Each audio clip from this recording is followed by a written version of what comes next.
كرة القدم. بما إن الرياضة زي ديت والشهرة الجماهيرية دي لازم يكون فيها دايما عنصر الندية، بطولة الكورة، الديربيات. وهنا هنستعرض مع بعض أكتر وأقوى ديربيات كرة القدم. مباريات بيفقد بعض الجماهير أرواحهم أحيانا عند حضورها. الصراع فيها ليس رياضيا فقط، أحيانا تاريخي، قومي، ديني، أو ثقافي، أو ممكن يعبر عن هوية المكان. فيلا بينا نبدأ.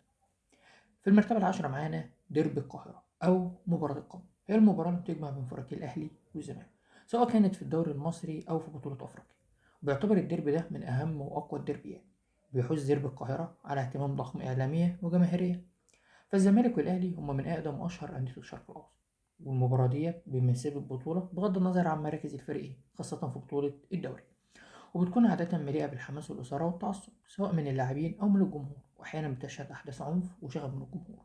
بيعد ديربي القاهرة من أضخم الديربيات جماهيريا، وهو ديربي ذو حساسية كبيرة بسبب شدة تعصب جمهوري النادي. وبعد دخول ثقافة الألتراس إلى مصر، متمثلة في ألتراس أهلاوي وألتراس وايت نايتس، زادت حساسية لقاءات الديربي، وزاد التنافس بين الجمهورين من حيث التجاوزات والأغاني المعادية والأهازيج والتشجيعات.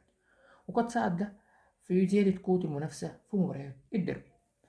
أما بقى المرتبة التاسعة، كلاسيكو فرنسا أو الكلاسيك أو لو كلاسيك، هو الاسم الذي يطلق على مباريات فريقي باريس سان جيرمان وأولمبيك مارسيليا.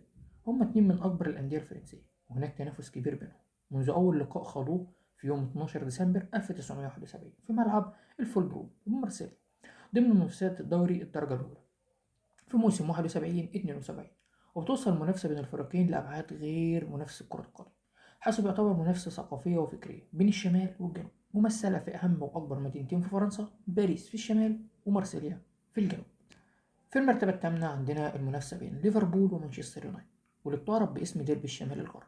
واحدة من أهم المنافسات الرياضية في كرة القدم الإنجليزية بين أكتر ناديين تحقيقا للألقاب، وهما نادي ليفربول ومانشستر يونايتد.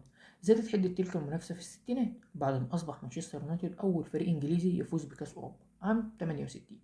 نادي ليفربول رد على الإنجاز دوت بفوزه بأربع بطولات أوروبية في السبعينات والثمانينات.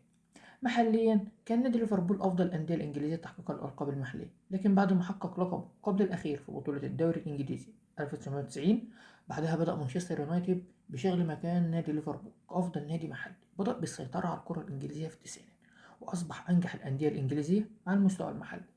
نتنقل مع بعض بقى للمرتبة السابعة، وهو الديربي الأزلي، بارتيزان بيلجراد ضد ريد ستار بيلجراد. ديربي آخر بعنوان مهيب هو الديربي الأزلي بين نادي العاصمة الصربية.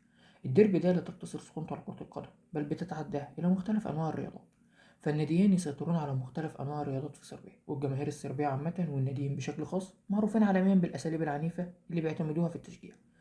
لذلك نادرا ما تمر مباراة الديربي بينهم من دون أعمال شغب. لكن برغم العنف المفرط إلا إن كل من حضارة مباراة الفريقين على أرض الملعب بيشهد بأن الأجواء هناك من أجمل والأكثر إثارة على الصعيد العالمي. ومنها بنتنقل للمرتبة السادسة، ديربي اسطنبول، فنربخشة ضد جالاتا سراي. ديربي اسطنبول بيجمع بين أكتر فريقين حظا للألقاب بتركيا. مما يزيد من حماوة اللقاء هو تمركزهم على طرفي مدينة اسطنبول، في وجود جالاتا سراي بالجزء الأوروبي من المدينة وفنربخشة بالقسم الآسيوي. بيجعل الصراع بين الفريقين بيتعدى كرة القدم، يدخل بصراع بين هويتين ثقافتين واجتماعيتين مختلفتين كليا. وبيجعل المباراة ديت ذو شهرة عالمية أيضا. هي أهمية هؤلاء الفريقين قدرتهم على المنافسة إلى حد ما أوروبيا، تفتح عيون على الدوري التركي، ومؤخرا بعدما صار يجذب نجوم على مستوى عالمي. نتنقل للمرتبة الخامسة، ديربي دي لا مادونينا، ميلان ضد الانتر. الديربي الإيطالي الأكثر شهرة عالميا، كيف لا، وهو يجمع عملاقين كبيرين على الصعيد العالمي وليس إيطاليا فقط.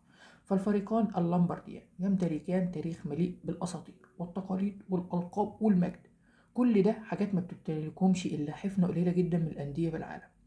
الصراع التاريخي ابتدأ من أكتر من 160 سنة، لما انفصلت مجموعة من اللاعبين عن نادي الميلان بعد استيائهم من قوانين النادي اللي كان ساعتها بتمنع لعب اللعيبة الغير الإيطاليين في صفوفه، ليشكلوا فريق الإنتر.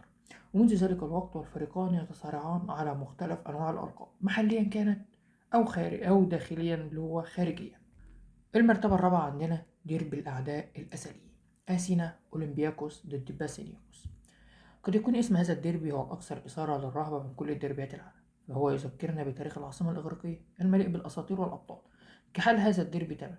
وكما العديد من الديربيات العالمية، فإن هذا الديربي كان يمثل في بدايته الصراع بين الطبقات المجتمع المختلفة فبينما كان أولمبياكوس يمثل طبقة العمال، فإن باسينياكوس كان الوجه الرياضي للطبقة المتوسطة والغنية من المجتمع الأثيني واليوناني بشكل عام. حاليا فإن هذه التفرقة بين الجمهورين لم تعد موجودة، ولكن الصراع ما زال على أشده بين أكبر الأندية في شبه الجزيرة الهيلينية. ودايما كنا ما نسمع بمشاكل تحصل مع اقتراب مباراة الفريقين، أشهرها قد يكون عندما طعن حتى الموت مشجع لباسانياكوس. نتنقل مع بعض بقى للمرتبة الثالثة.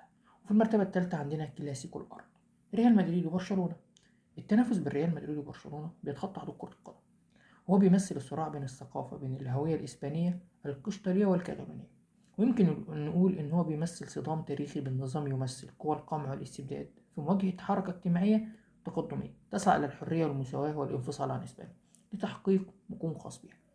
إقليم كاتالونيا كان في يوم من الأيام بيعتبر دولة ذات سيادة، ولها لغتها الخاصة وثقافتها وهويتها، ويمكن ده لغاية 11 سبتمبر من عام 1714 عندما غزا الملك فيليب الخامس تلك المنطقة، قبل أن تنقلب الأمور رأسا على عقب في عام 1936 عندما قام الجنرال فرانسيسكو فرانكو بانقلاب عسكري ضد الجمهورية الإسبانية، واندلعت الحرب الأهلية بين الجمهوريين المحسوبين على إقليم كاتالونيا والقوميين المحسوبين على العاصمة مدريد. طبعا كل ده كان تحت قيادة الجنرال فرانكو اللي قام خلال تلك الفترة، ومن لغاية وقتنا ده والصراع ما زال موجود ما بين الفريقين بشكل كبير. نتنقل مع بعض للمرتبة التانية، الأولد فيرم، ديربي مدينة جلاسكو، رينجر ضد سيلتيك.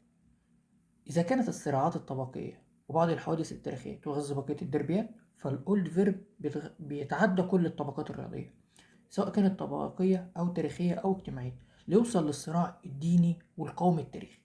فمن جهة هناك السيلتكس صاحب القاعدة الجماهيرية المؤلفة بمعظمها من الكاثوليك ذوي الأصول الإيرلندية، ومن جهة أخرى فإن الرينجرز يمثل الاسكتلنديين البروتستانت، وده الشيء الواضح على شعارات الناديين.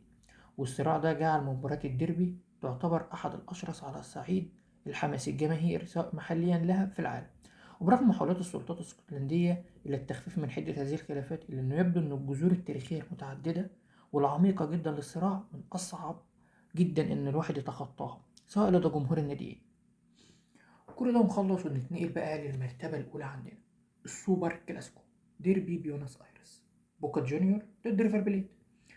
إنه السوبر كلاسيكو الأرجنتين واحد من أهم المباريات المرتقبة دائما في أمريكا اللاتينية، حيث تتميز هذه المباراة بشغف كبير لدى الجمهور الناديين الأكثر شعبية بالأرجنتين، حيث أنه يقدر أن 70% من الأرجنتينيين بالإضافة للعديد من جماهير جنوب القارة الأمريكية بيشجعوا الناديين دول. والشغف ده جعل من أعمال الشغب شيء طبيعي قبل بعض المباراة. وتتغذى هذه الخلافات بأنه تاريخيا كان من الفريقين محسوب على طبقة مختلفة سواء من الشعب الأرجنتيني أو غيره. فعموما يعني بشكل خاص البوكا جونيور كان بيعتبر فريق الطبقات الشعبية، أما الريفر بليت محسوب على الأحياء الغنية في المدينة. وبكده نكون استعرضنا معاكم أقوى وأخطر 10 ديربيات عالمية. لو أنت واحد من مشجعي الأندية اللي أنا قلتها دي فأكيد أنت فهمت كلامي كويس. نشوفكم في فيديو جديد والسلام.